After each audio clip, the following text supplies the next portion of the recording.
ಮತ್ತೊಂದು ಕಡೆ ನಾನು ಇರೋ ತನಕ ಪಥಸಂಚಲನಕ್ಕೆ ಅವಕಾಶ ಕಡ್ಡಾಯ ಅಥವಾ ಅದಕ್ಕೊಂದು ಅನುಮತಿ ಕಡ್ಡಾಯ, RSSನವರು ಅನುಮತಿಯನ್ನು ತೆಗೆದುಕೊಳ್ಳಲೇಬೇಕು ಅಂತ ಗೃಹ ಸಚಿವ ಪ್ರಿಯಾಂಕ್ ಖರ್ಗೆ ಹೇಳಿದ್ದಾರೆ.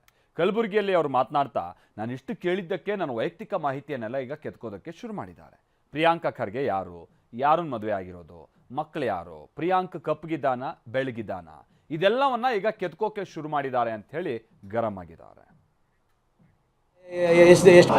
ರಾಜ್ಯದಲ್ಲಿ ಪಥಸಂಚಲನ ಮಾಡಿಸಬೇಕಾದ್ರೆ ಕಡ್ಡಾಯ ಅನುಮತಿ ಬೇಕಂತ ತಾನಿರೋ ತನಕ ಬೇಕು. ಯಾಕೆ ಅಂದರೆ ಈಗ RCB ಕಾಳು ತುಳಿತದಲ್ಲಿ ಹೈಕೋರ್ಟಿಗೆ ಯಾರಿಗೆ ಸಬ್ಮಿಟ್ ಮಾಡಿರೋದು? ನಾವೇ ತಾನೇ ಸಬ್ಮಿಟ್ ಮಾಡಿರೋದು. ನೀವು ಯಾರು, ಎತ್ತ, ಹೇಗೆ, ಎಷ್ಟು ಜನ, ಎಲ್ಲಿಂದ ಬರ್ತೀರಾ, ವೆಹಿಕಲ್ಸ್ ಎಷ್ಟು ಬರ್ತದೆ ಅಂತ. ಮೊನ್ನೆ ಜಯನಗರ್ನಲ್ಲಿ ಮೋಹನ್ ಭಾಗವತ್ ಅವ್ರು ಬಂದಿದ್ದರು, ಹೋದ ಬಾರಿ ಮಾಹಿತಿ ನೀಡಿದರು, ಈ ಸರಿ ಪರ್ಮಿಷನ್ ಕೇಳಿದ್ದಾರೆ. ಚಿತ್ತಾಪುರ್ನಲ್ಲಿ ಯಾವಾಗ ಅವ್ರದ್ದು ಇದು ನೋಡಿದ್ರೆ ಗೊತ್ತು. ನಾನೇನು ಎಲ್ಲರ ಥರ ಸೌಜನ್ಯದಿಂದ ಅವ್ರು ಮನವಿ ಮಾಡ್ಕೋತಾರೆ, ಪ್ರಾರ್ಥನೆ ಮಾಡ್ಕೋತಾರೆ ಸರ್ಕಾರಕ್ಕೆ ಅಂತ, ಇನ್ಫಾರ್ಮೇಷನ್ ಕೊಡ್ತಾರಂತೆ. ಈಗ ಇನ್ಫಾರ್ಮೇಷನ್ ಕೊಡೋದು ಸರಿನಾ? ನೀವೇ ಹೇಳಿ.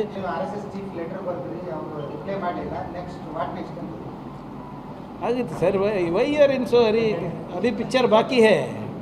ಈಗ ನಾನಿರ್ಬೋದು, ಅವ್ರಿರ್ಬೋದು, ಇವರೇ ಎಲ್ಲರೂ ಕೂಡ ಕಾನೂನಿಗೆ ತಲೆ ಬಾಗಲೇಬೇಕಾ? ನಾನು ಪತ್ರ ಬರೆದಿದ್ದೀನಿ, 100 ವರ್ಷದ ಎಲ್ಲೋ ಕಾಗದಲ್ಲಿ ಇಲ್ಲಿ ಇರ್ಬೋದು, ಹುಡುಕ್ತಾ ಇರ್ತಾರೆ. ಈಗ ಪಾಪ ಪಾಕಿಸ್ತಾನ ಬಗ್ಗೆ ಮಾತಾಡ್ತಾರೆ, ಆರ್ಥಿಕ ವ್ಯವಸ್ಥೆ ಬಗ್ಗೆ ಮಾತಾಡ್ತಾರೆ, ರಾಮ ಮಂದಿರ ಬಗ್ಗೆ ಮಾತಾಡೋದಿಲ್ಲ, ಅವ್ರ ಅಸ್ತಿತ್ವದ ಬಗ್ಗೆ ಮಾತಾಡೋದಿಲ್ಲ. ಸಿಂಪಲ್ ಕ್ವೆಶ್ಚನ್ ಕೇಳ್ತಾ ಇದ್ದೀನಿ ಸರ್. 52 ವರ್ಷ ಯಾಕ್ರಿ ನೀವು ಬಾವುಟ ಆರಿಸಿಲ್ಲ, ಸಂವಿಧಾನ ಯಾಕೆ ಬೇಡ ಅಂದಿಲ್ಲ, ಯಾಕೆ ಒಂದೇ ಸಮಾಜದವ್ರು ಮಾತ್ರ ನಿಮ್ಮ ಸರ್ಸಂಚಾಲಕ ಆಗ್ತಾರೆ, ಯಾಕೆ ನಿಮ್ಮ ಮಹಿಳೆಯರಂದರೆ ನಿಮಗೆ ಇಷ್ಟ, ಅವರ ಸಂಘಟನೆಯಲ್ಲಿ ಪಾಲ್ಗೊಳ್ಳೋಕ್ಕಾಗೋದಿಲ್ಲ, ನೋಂದಣಿಯಲ್ಲಿದೆ, ಅಷ್ಟೇ ಕೇಳ್ತಾ ಇದ್ದೀನಿ. ಸೊ ಇದು ಪ್ರಿಯಾಂಕ ಖರ್ಗೆ ಅವರು RSS ವಿಚಾರವಾಗಿ ತಮ್ಮ ನಿಲುವೇನಿದೆ ಅದಕ್ಕೆ ತಾನು ದೃಢವಾಗಿದ್ದೀನಿ ಅನ್ನುವಂತನ ಮತ್ತೆ ನಿರೂಪಿಸುವಂತ ಪ್ರಯತ್ನವನ್ನ ಮಾಡ್ತಾ ಇದ್ದಾರೆ. ಮೋಹನ್ ಭಾಗವತ್ ಅವರು ಕಳೆದ ವರ್ಷ ಬಂದಿದ್ರು, ಮಾಹಿತಿ ಕೊಟ್ಟು ಬಂದಿದ್ರು, ಈ ಬಾರಿ ಬಂದಿದ್ದಾರೆ, ಅನುಮತಿಯನ್ನ ಪಡೆದು ಬಂದಿದ್ದಾರೆ. ಮಾಹಿತಿ ಕೊಡೋದಕ್ಕೂ ಅನುಮತಿ ಪಡೆಯೋದಕ್ಕೂ ವ್ಯತ್ಯಾಸ ಇದೆಯಲ್ವಾ? ಅಂದ್ರೆ ಅಲ್ಲಿ ತನಕ ತರಿಸಿದ್ದೀನಿ, ಇನ್ನೂ ತರಿಸ್ತೀನಿ ಅನ್ನೋ ರೀತಿಯಲ್ಲಿ ಪ್ರಿಯಾಂಕ್ ಖರ್ಗೆ ಅವರ ಆ ಮಾತು ನಮಗೆ ಅಲ್ಲಿ ಯಾಕೆ ಅನ್ನುವಂಥ ಪ್ರಶ್ನೆ ಬಂದಾಗ ಯಾಕೆ ಮಾಡಬಾರ್ದು ಅನ್ನುವಂಥದ್ದನ್ನು ಅವ್ರ ಹಿಂದೆ ಏನು ವಾದ ಇಟ್ಟಿದ್ದಾರೆ ಅದೇ ವಾದವನ್ನು ಮುಂದುವರಿಸ್ತಾ ಇದ್ದಾರೆ.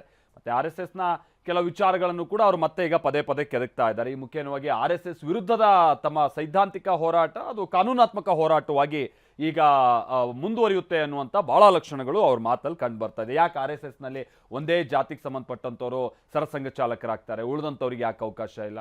ಅವ್ರು ಯಾಕೆ ಭಾರತದ ಬಾವುಟವನ್ನು ಹಾರಿಸ್ತಾ ಇರಲಿಲ್ಲ RSS ಕಚೇರಿ ಮುಂದೆ ಇತ್ತೀಚಿನ ತನಕನೂ ಕೂಡ? ಈ ಥರದ ಪ್ರಶ್ನೆಯನ್ನೆಲ್ಲ ಮತ್ತೆ ಪ್ರಿಯಾಂಕ ಖರ್ಗೆ ಅವರು ಮುಂದಿಟ್ಟು ಬಹಳ ತೀಕ್ಷ್ಣ ಹೋರಾಟವನ್ನು RSS ವಿರುದ್ಧವಾಗಿ ಮಾಡುವಂಥ ಮುನ್ಸೂಚನೆಯನ್ನು ಕೊಡ್ತಾ ಇದ್ದಾರೆ.